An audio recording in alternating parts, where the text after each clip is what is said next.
it's me. Greetings, everyone. My name is Barry Green. I am in Cincinnati, Ohio, where for 28 years, several decades ago, I was the principal bassist with the Cincinnati Symphony Orchestra. And so it's a pleasure to share my passion of music with you today. And primarily, we're going to spend this hour over my work with the inner game of music. My work in general is in two fronts. One is as a double bass player, both as an orchestra player and as a soloist. And the other aspect for the last, since 1980, which is 44 years ago, I first was introduced to the inner game of music, or the inner game essentially of tennis, which is a concept based on Eastern philosophy, based on just connecting without doubt and fear and confusion with what we do, and learning how to tune out the distractions that get in our way as artists and make us nervous. And then our performance becomes less effective.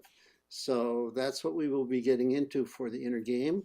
I did this work with the author of the inner game, Timothy Galway, who wrote the inner game of tennis, and he based his philosophy on studying Eastern meditation, actually, with a guru, which is not part of the program, but it just represents the fact that the issues that we deal with for concentration is nothing new, and the solutions to it is nothing new.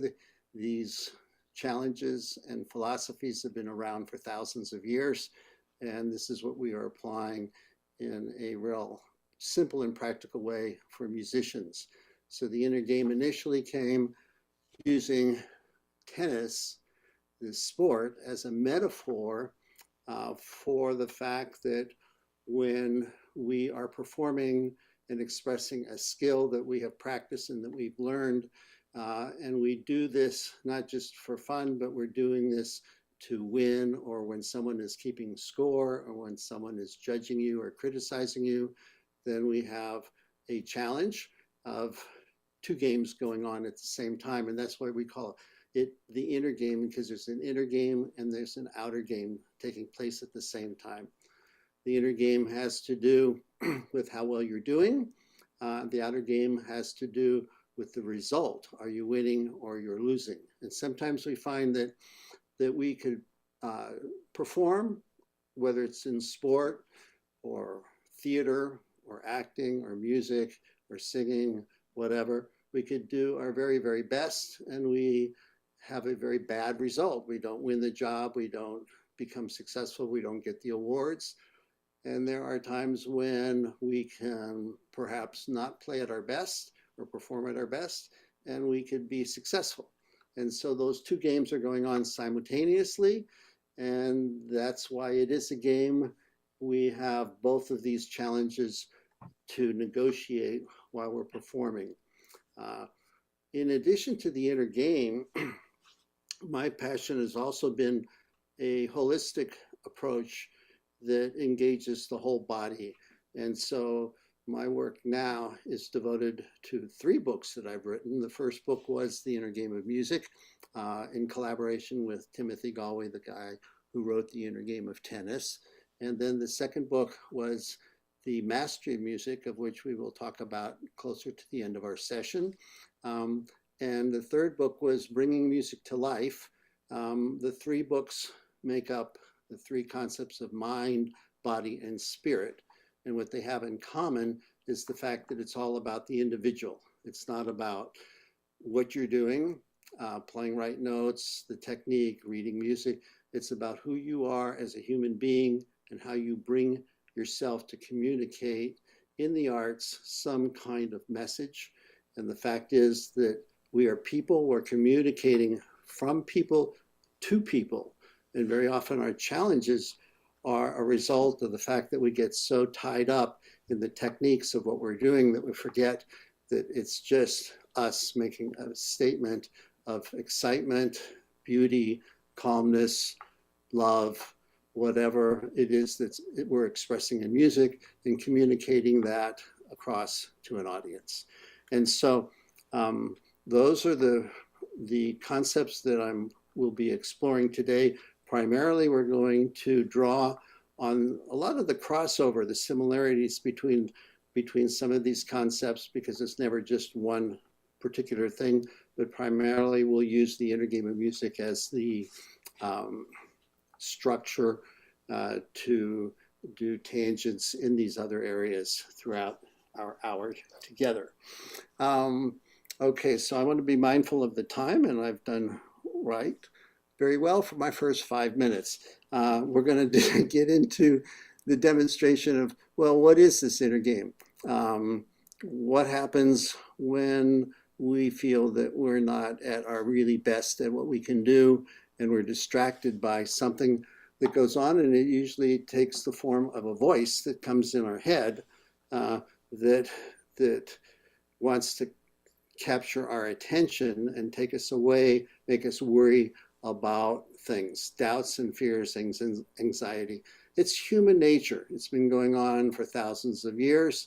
It's that voice in our head that's not only ourselves talking to ourselves, but it could be our teachers reminding us what we needed to do. It could be our parents reminding us to practice to do the different things. It could be all the shoulds and shouldn'ts in different forms, but we hear that as noise in our head. And when we begin to hear that, the question is, do we do battle with it, or do we turn away from it?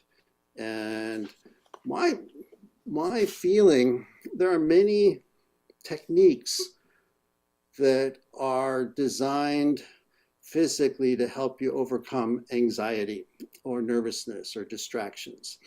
I frankly don't believe in that. I believe in leaving the distraction and focusing by amplifying the music. And I can reduce all of these concepts to 5 words. Turn up the music. When you get closer to the music and you go into the music and you increase some aspect that's only music, then it drowns out the shouts. It drowns out the anxieties that get in our way. And so the question is, who are you listening to? Are you going to listen to the confusion, or are you going to go someplace else? And when I say I don't believe in the techniques, if you fight with yourself, you're just still remained unavailable for the task of music making.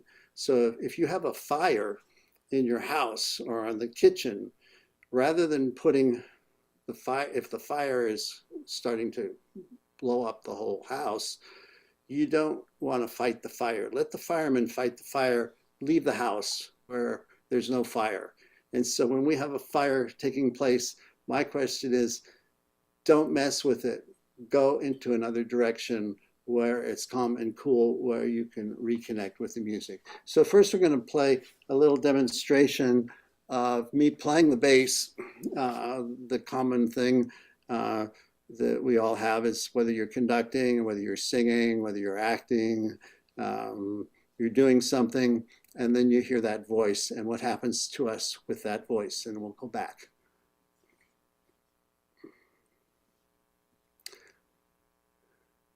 Play. There you go. It's a short 2-minute. Click. There it is.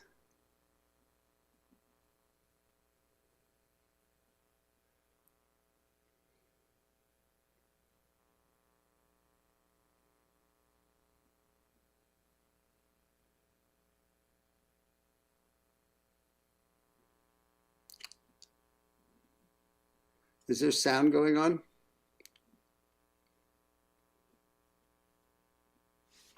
Whoa. So there should be sound going on for this.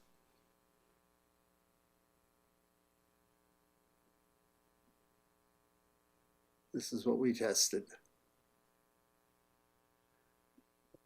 So I'm playing, as you could tell, and I'm hearing the voice going on in my head. but there's audio on all of these videos. So are you working on that? Uh-oh, I think they're starting over. Oops, no, maybe not. So we're hearing the sound going on, like, oh, you sound terrible. What's going on? You forgot to comb your hair. Now, oh my gosh, you're playing the wrong notes. You're playing out of tune. What's wrong? Your bow is not straight. I told you how to do this. And you're doing Why you everything use wrong. that finger? There you No. go. The sound is borrowed. I tell you this before, and you know listen to me. Less pressure, more speed, faster, slower. Mon Dieu, c'est dommage. Vous êtes une poussière. I'm starting to sound pretty good now. This is where you're going to really screw up. No, I'm not. Did you hear that nice sound? Yeah, but your pitch is getting flat. I know, but I'm almost at the end. I'm not listening to you anymore. You start to talk to me again, and I'm listening to my bass, the music, not you. Bye. I'm out of here. Talk to me, I Barry. agree, but I'm not listening to you now. Barry, Goodbye. I want to talk to you. Come on, let's collaborate. I can help you, Barry. Okay, so that was our first little technical glitch. You didn't really hear the music, and you heard my voiceover, and then the voice came back, but I think you recognize what I'm talking about and what happens then. And then it reinforces what I mentioned before. There's a point where you can say, I'm sorry, I'm not listening to this anymore. I've got other things to do. I'm listening to my own sound. I'm having a good time. I'm connecting with it. I'm out of here. Goodbye. Conversation over with. It's like you could be at a party and somebody mentions your name from the other side of the room, and out of all of this noise going on, and then all of a sudden you can hear, oh, they're talking about me. What are they saying? So out of all of that confusion, you can zero in on whatever you want to listen to, even though there's a lot of other stuff going on. And so that is our power. We can not only hear something specific about the music that would help get us out of trouble, but we could also amplify it. We can turn the volume up of what is good that we want to hear, and then the other stuff goes away. So that's the nature of the voices in our head. Let me get into this theory right away. So can we put up this theory slide number 1, or inner game theory 1A.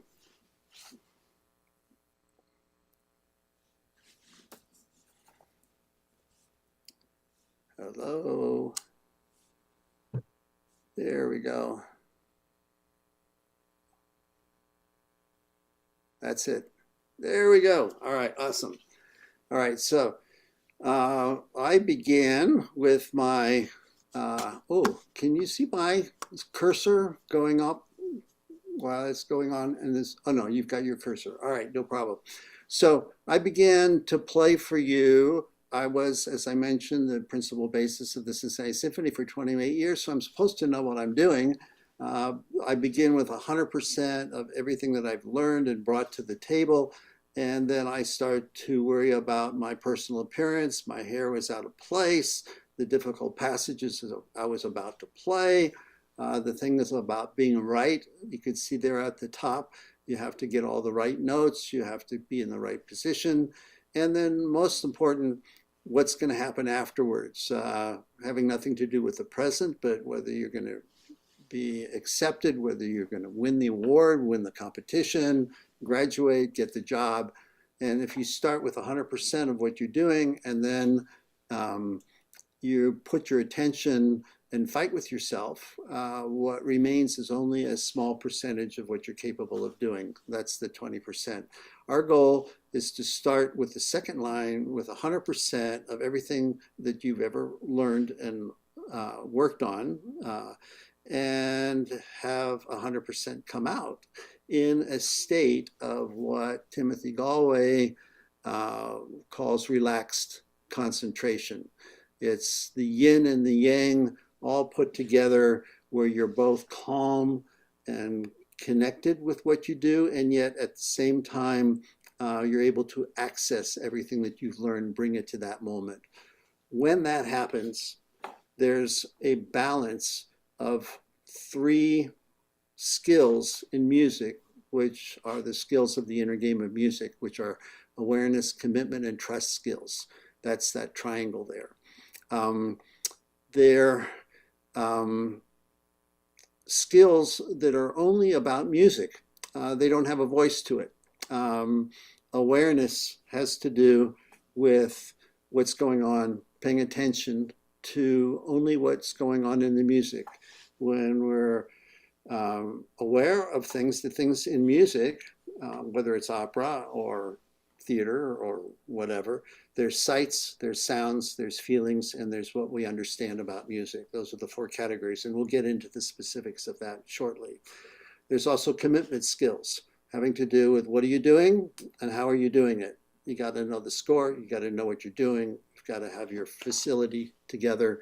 And there's what we call trust skills, which are metaphors for what's really represented in the meaning of the music, like trusting the beauty, trusting the excellence, trusting the song, trusting the action, the dance, the qualities, the explosion, the calmness, the excitement. These are things that inspire composers to write music, and it's our responsibility to recreate these qualities, but not notes and rhythms. They're real things. And so sometimes it's better to trust what was really the inspiration of the calmness, of the beauty, of the love, rather than the tempo marking or the black notes or the 24 lines of score that you're trying to read all at the same time, and all these different transpositions and coordinate with singers and dancers and all that other stuff. So these three qualities, awareness, commitment, and trust, are what's about music that we amplify, and that's the 5 words, turn up the music. So when you begin and you notice that voice comes in and distracting you to outer games, like your looks and your fears and your accuracy and your results, you instead leave the room and you go to one of the 3 skills, just one thing, and you amplify it. You get more into it, and it drowns out the shouts. It's as simple as that. And as we do that, we get to a place where we're relaxed and focused, and then we want to stay with that as long as possible. Human nature is going to probably make it so that the distractions come back. That's the way it's going to be. It'll last as long as possible. And when that happens, then we go back to our inner game and we get ourselves out of trouble very quickly by, once again, connecting with one of the 3 skills that are most obvious in that moment and amplify it until we get back onto course. The inner game is not a way to play music. It's only a very temporary way to get out of trouble, to get back to normal. So you do not want to substitute an additional mental technique for all the other technical things that you're trying to accomplish. We're just trying to get filter out the stuff that's irrelevant. So that's the theory. That's all the academic lesson we have for the day. Goodbye, everyone. Well, anyway, not completely. All right. Let's go into the specific skills now, the awareness skills. And we'll go through them individually with some more demonstrations, and hopefully the sound and the videos are all in good order now. So what I'd like to do is go to awareness slide 4, which is a PowerPoint of the sight, sound, feeling, and understanding. So can you play those slides? There. Okay. So this, excellent. So we have visual awarenesses. These is on timing. There are sound awarenesses and there's feeling awarenesses. And that's all there is to this actual slide. But let me relate that more specifically to some of the specific things in our scores, in our music as conductors. in an opera or playing an instrument or in any situation where it comes up. So visual awarenesses, you could take the slide down if you like. The visual awarenesses have to do with a number of things that when you notice that you're not at your best or there's something falling apart, you could amplify what you see. Okay, you've got the score in front of you. You could essentially look at the notes that you're reading or that you're playing. There could be imagery that's represented in the text, perhaps in the vocal. There could be imagery that's relevant to the music or the style of the music that you're playing. There could be a visual focus on the musicians, on the dancers, on yourself. But these are visual focuses that are relative to them being in check. When you pay attention to what's going on, you'll notice whether it is what it should be or what needs adjustment. The space that you're in, there's all kinds of things like for any musicians that you just like instrumentally, you could look at your hands, you could look at the bow, you could look at the score, you could look at the lines, you could look at the shape of the score, the shape of these different images. So those are visual focuses. The sound focuses. So for sound, there's only 4 things going on with sound.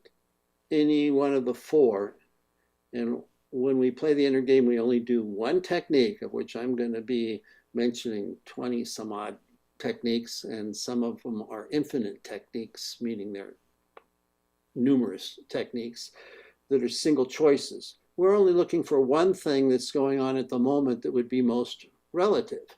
So for example, if you're playing and then you're lost or somebody's lost, they may need just a cue, a visual cue. So you identify and you go visually. The sound focuses the 4 things in sound. There's only 4 things going on in music: volume, pitch, rhythm, and timbre. That's the characteristic of the sound.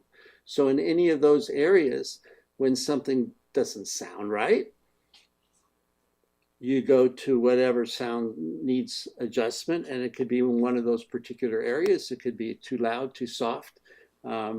It could be the tempo is not steady, it's the wrong tempo, whatever it might be. So you're just focusing on those 2 things. When your attention is on the musical things, it's away from the issue of being right or wrong or good or bad or being in that way.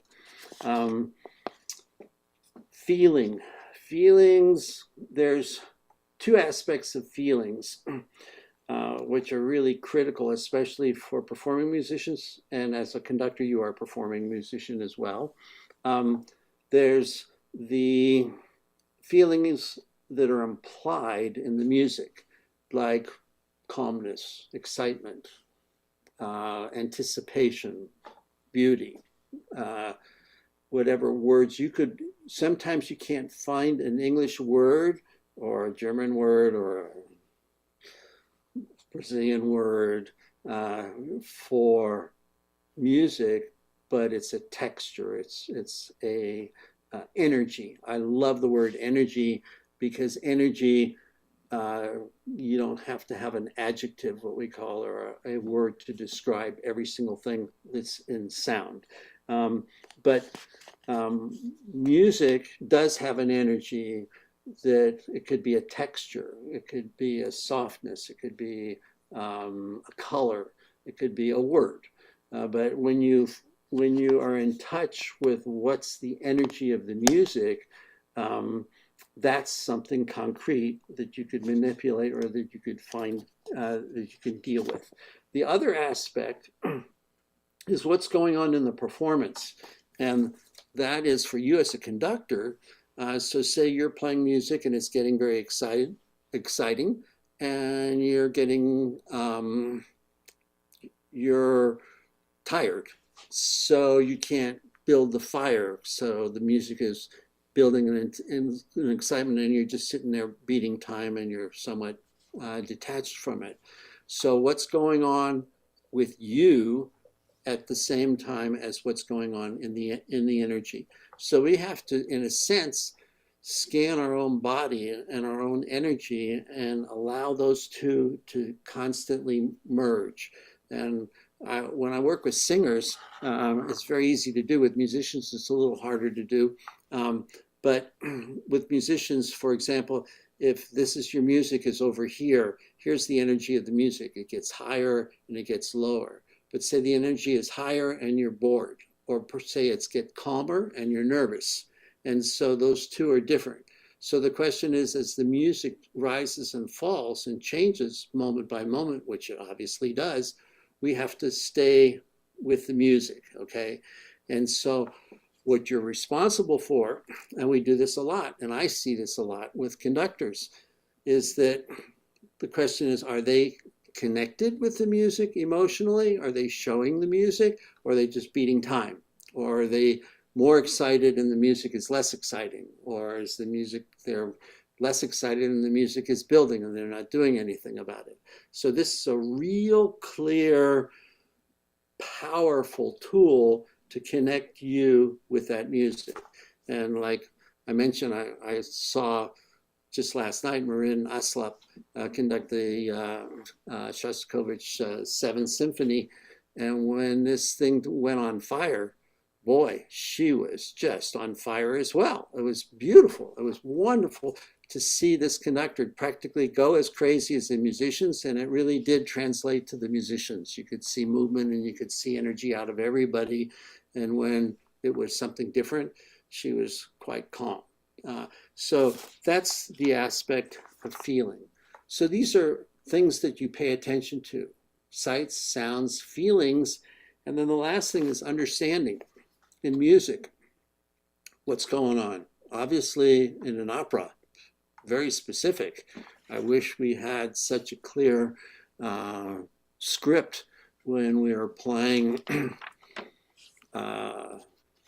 Beethoven or Stravinsky, because that's not always so clear. But with opera, there's clearly something going on, and that we need to communicate. With more technical music, it could be the harmony, it could be the form, it could be a dance style, it could be something that instead of playing just notes, a bunch of black notes, it's the development section, and you're aware of going through different keys and certain motives coming out. This is very specific, and it's something that we could clearly do. So those are the awareness techniques. We will have some video examples later. So commitment, we have a commitment slide here, number 5.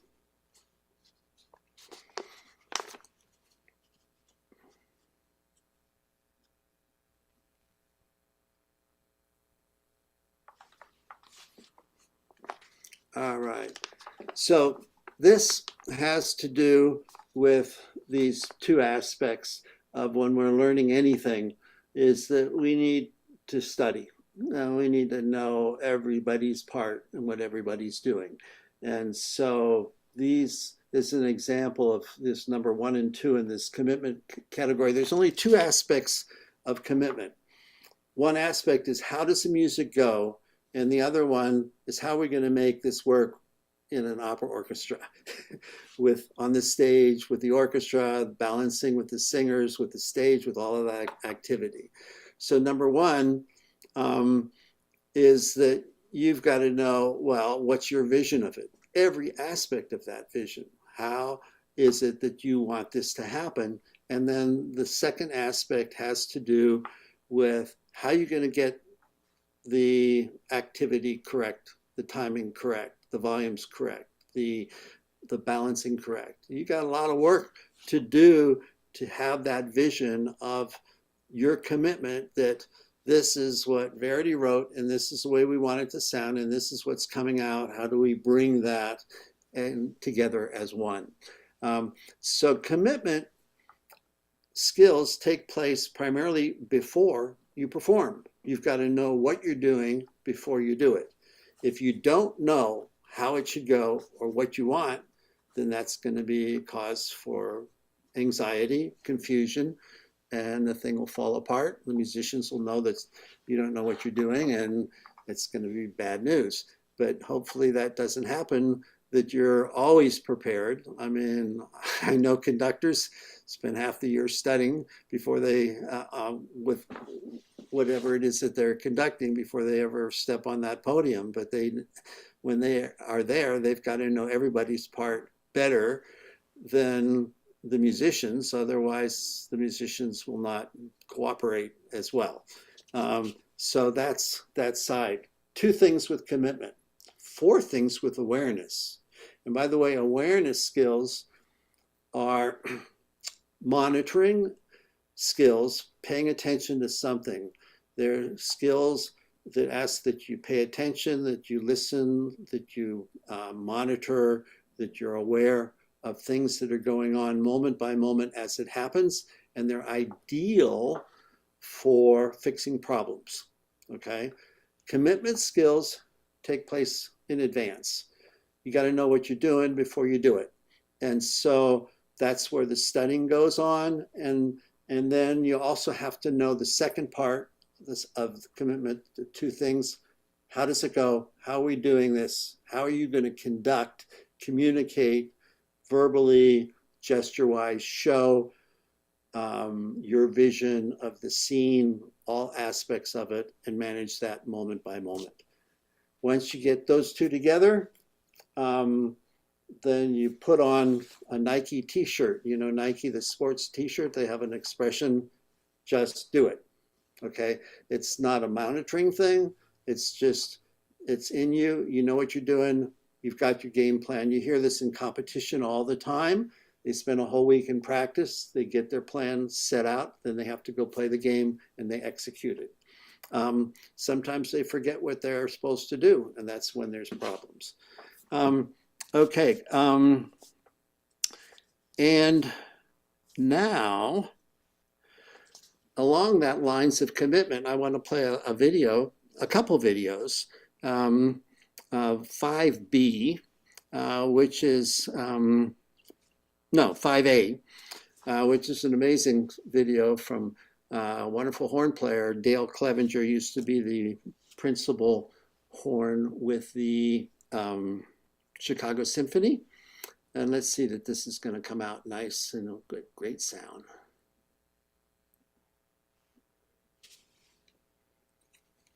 This has to do with commitment.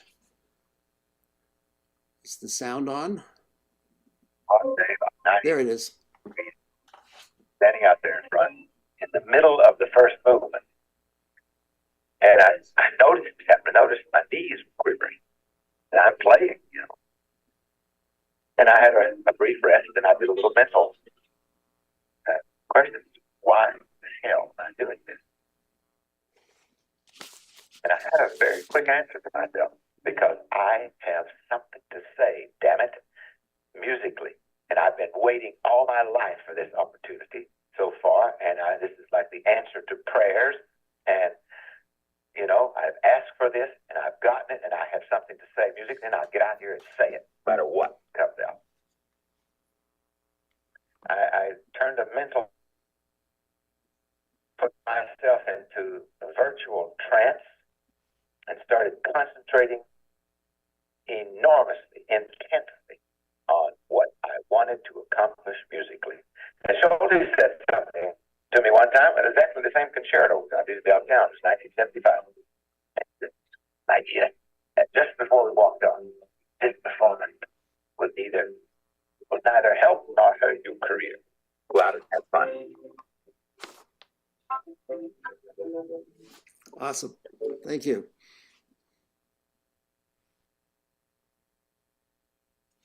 All right. So remind yourself what it is that you have to do. Don't forget, this is what your opportunity is. It also comes from, this is the carryover to my mastery music, the chapter on courage, where I dealt with the mastery music on these qualities of the human spirit. And in that category, it's as much about courage and commitment as it is a crossover to the inner game, as to remind ourselves of what it is that we're doing and believing in that and going for that.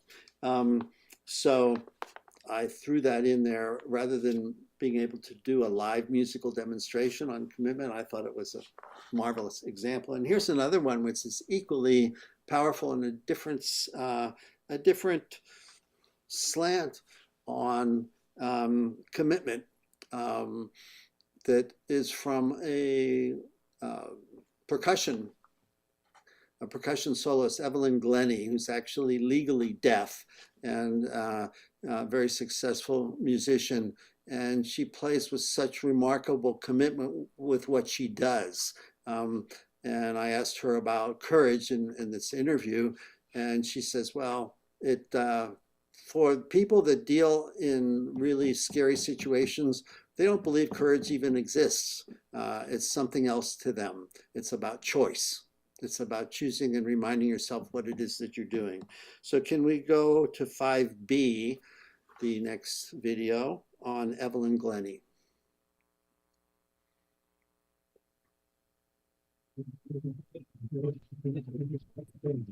No, that's a, oh yes, it's right, you're right. Courage for me is something that has to be absolutely honest. You have to give exactly what you feel at that particular moment.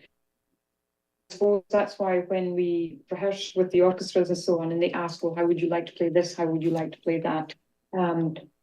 Well, for this moment in time, this is how I feel it. And that means really going to the absolute extremes in your interpretation or something you haven't done before or dynamically or an idea you just want to try, knowing that it will change tomorrow in the concert. An audience is very much part of the performance, and they do things that to performers that never seem to happen in the privacy of your home four walls.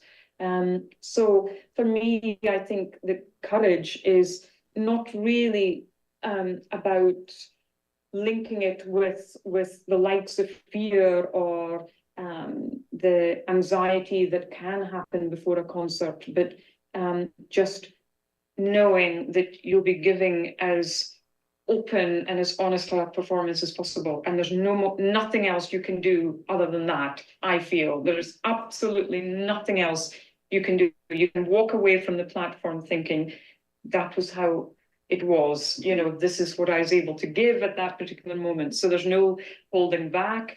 There's no, oh, well, I thought I might try this, but I won't. You just do it.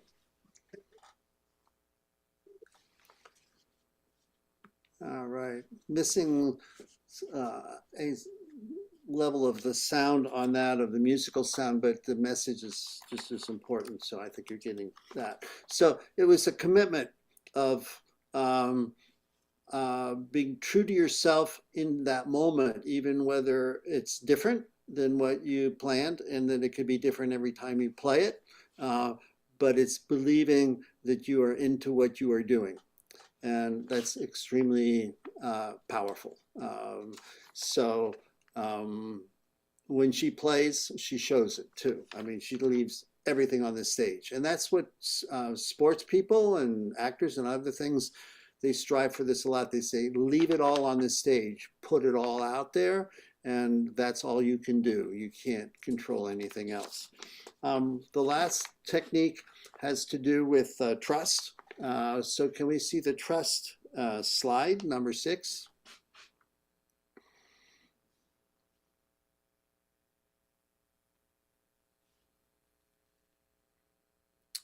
Okay, wait, there it is. Perfect. Okay, so this is trust. What does this have to do with trust? So it's the image of somebody running in a really very powerful way by trusting what represents the ideal running species if it's not a human being. And if you're struggling with it, you're having a problem with it, if you were a cheetah or a leopard, what are the qualities that you would have that would allow you to run like a cheetah? And you look at the cheetah and say, well, wow, that's amazing. That's a role play. Look at how powerful, look how graceful, look how elegant, look how strong, look how effortless the cheetah is when they run. If you embrace those qualities in excellence yourself, well, then you could run like a cheetah, and there is the person running like a cheetah. And so this is the concept of role playing. So this was made really famous by Timothy Galway in his PBS demonstrations of teaching a tennis player who had no experience to serve a ball, just like a professional when he was serving like a real incapable, weak person. He imitated his favorite tennis player who had all this power and this strength, and he gave a demonstration by just demonstrating hitting the ball with power and strength, and he was able to hit it fast and accurately. And so here is the same example as a runner, and we can give an example with Joshua Bell doing a role play about his overcoming his anxiety by imitating somebody else. Trust techniques are the metaphors that connect us with the reality of music, whatever it is that we're trusting. We're talking right now about a role play. That's a form of trust. There's other kinds of trust. You could trust the character in the music, like we've spoken before, the calmness, the excitement, the beauty. You could trust the song, rather than the dynamic and the tempo and the Italian marks, just letting it sing through an instrument or the singers singing it rather than technically doing it. If it's a dance form, you could just make it a dance. These are the realities of what inspires music. I know Pablo Casals, famous cellist, said there's three things that inspire music. And it's all about love. He calls it all about love. He says love of nature, all these things in nature that composers have written music about that are beautiful. Love of people, things that have been inspired by experiencing love, about people, and love and appreciation for all the great masterworks that have been created since the beginning of time in art and architecture, in poetry and music, and drama. When you connect yourself with greatness from people, from the creations of this world, and from nature, you will be inspired to write music, usually about some of those things. And so those are the role plays where we can go directly to the source. So now let's cue that next slide, which is number 7, with Joshua Bell, talking about what's his role play when he's playing the Beethoven Violin Concerto.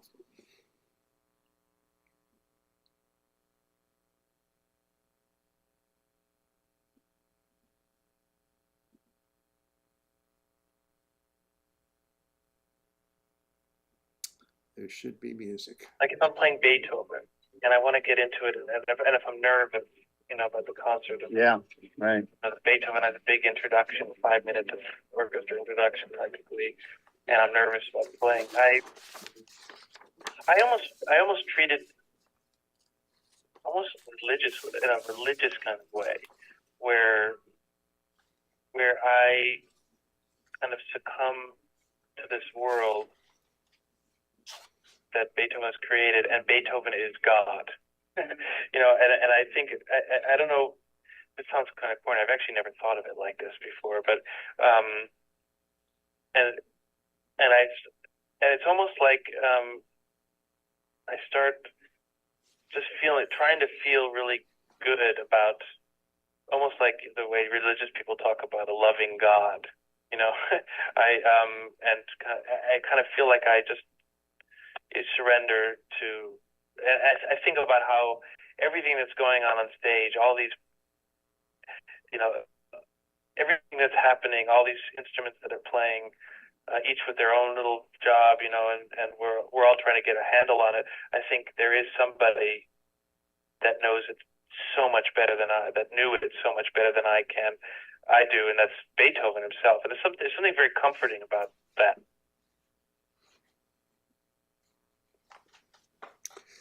So we're not really trying to talk about religion here. We're talking about the genius of Beethoven that created this masterpiece. And he is not playing, he's not creating Joshua Bell. Joshua Bell is creating Beethoven. It's as simple as that. And Beethoven is inspired by what Beethoven wrote. And so if Joshua Bell trusts Beethoven to inspire him with his music, let him do it, then that's what he leans on. It's not about him. It's as simple as that. In fact, as far as I'm concerned, that's my personal whole philosophy of music is, well, the inner game was 5 words. It's not about you. It's about them. It's not about me. It's about you. When we're communicating music, we are representatives of what it is that has been expressed in an opera or in a scene or in a ballet or in whatever it is that we, and it's not about us whatsoever. It's about what it is that we're expressing and who it is that we're expressing to. So we're just a small part of that chain. And it's remarkable that something that's written hundreds of years ago can be recreated and brought back to life in this day, and that people can experience the same kind of message from that. And so we have a very special place in that role. Where is the Clevenger?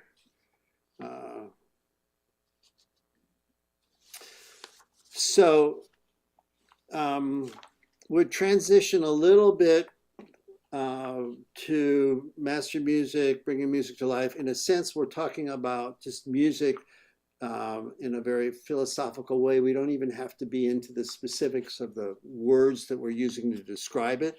But I thought it would be interesting for you from the Mastery of Music, which was a book that I did based on 120 interviews with world famous musicians on 10 topics of the human spirit as to who it is that we are and how we bring these qualities to music.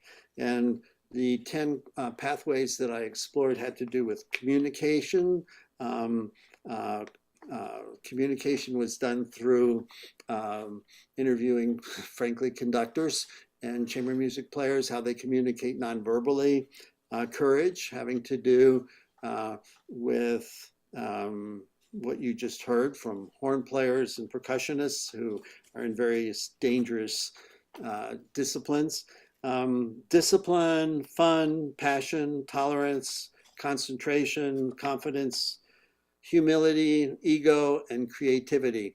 And so I thought from that whole segment that I would like to share this particular excerpt from Singers, which has to do with ego and humility. I'm sure you've never heard about ego and humility working in the opera world, and that you've never had an issue with egos with singers before.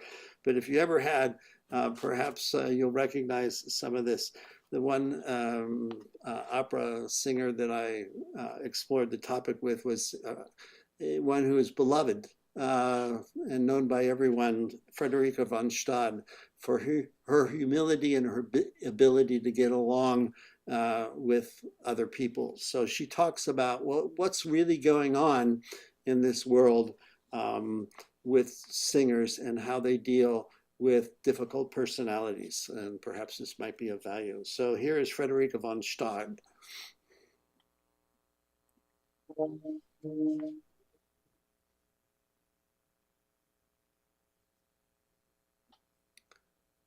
know all the stories about Maria Callas. No one ever has questioned the fact that everything she did was for her art, and her number one devotion was to her art, and that what seemed egotistical and self-centered was actually a way to protect what she really believed in. And she was willing to take the risks and make horrible sounds or make mistakes to try and get it across. And it was hard for her to accept anything less. And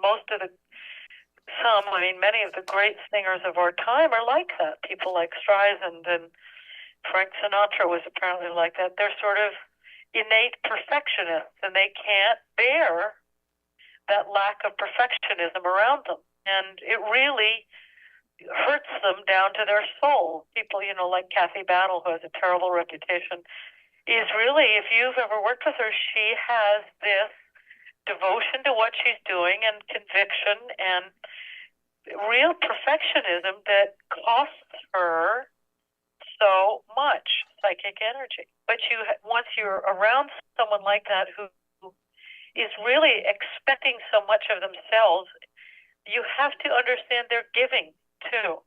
And I think that once you get that, and that people give in different ways, you understand that it's just part of it. And it doesn't seem so offensive or so serious. It's just like, wearing protective gear if you're up at bat. You have a hat that has, if you're a batter, you have those funny hats that they wear. And that's, some singers put on hats like that to protect themselves.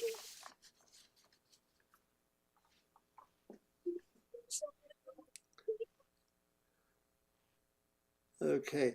So during all of these interviews, it's good that you have the text and you hear the voice, but it's probably a stereo recording and we're not able to hear the music that accompanies this.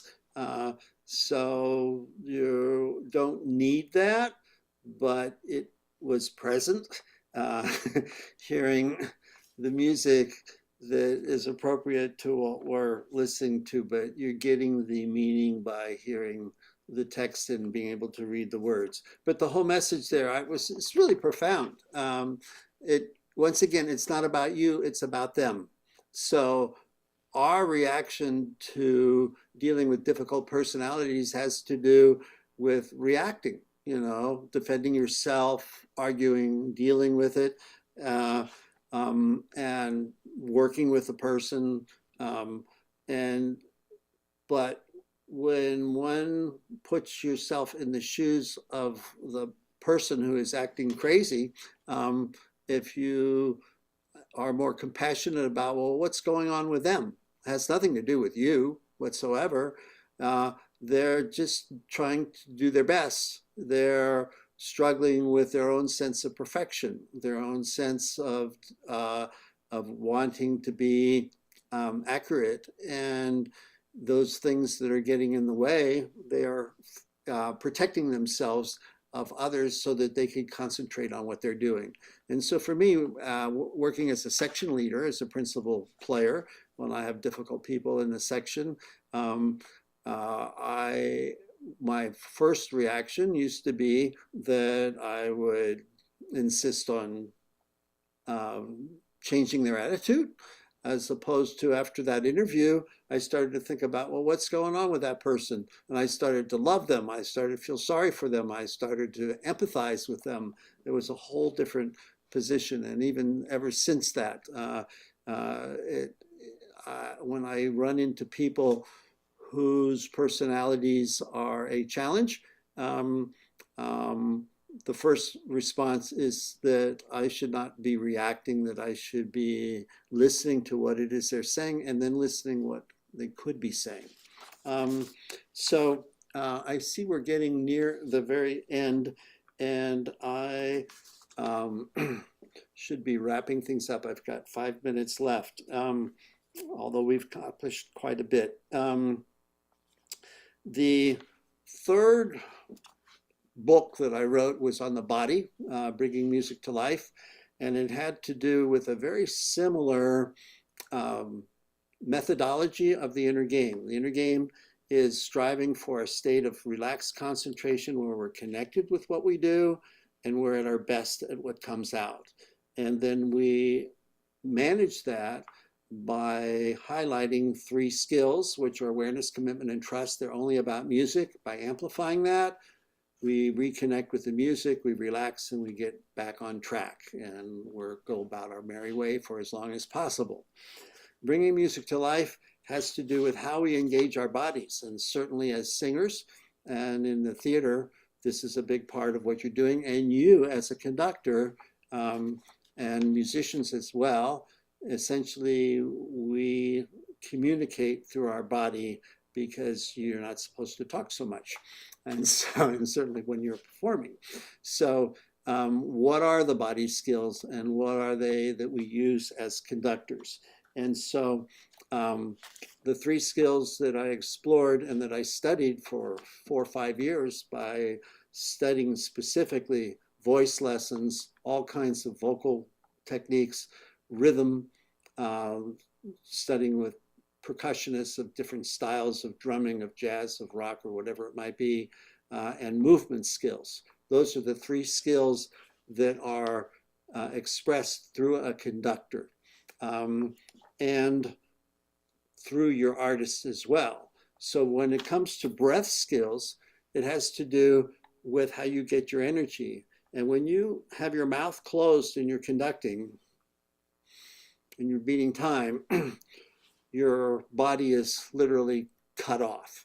And you'll notice with a lot of conductors how much they could be singing, or they will open their breath to their own body energy. There's a difference. And so with string players, with percussionists, with pianists, I'm always stressing the need to breathe through your mouth while you're performing, because it engages the energy that comes from your body.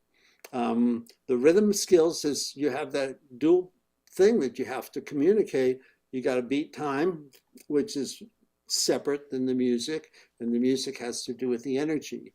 So communicating rhythm and subdivisions of rhythm is one thing, and then the energy has to do with how do you use your body to express every energy, your facial expression, the gestures.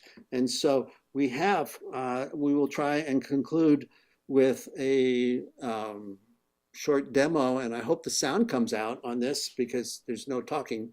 Maybe it will come out with my favorite contemporary conductor. My 3 favorite conductors are Leonard Bernstein and Gustavo Dudamel, and most recently Dahlia.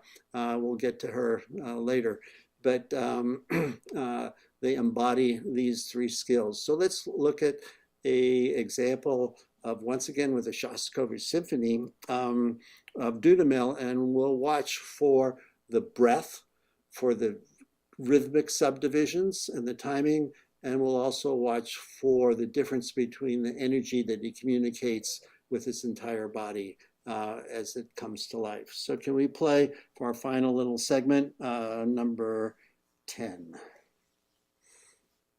Gustavo Dudamel, my hero.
is. It's 3:02, whatever. Oh, there we go. We finally got it stopped.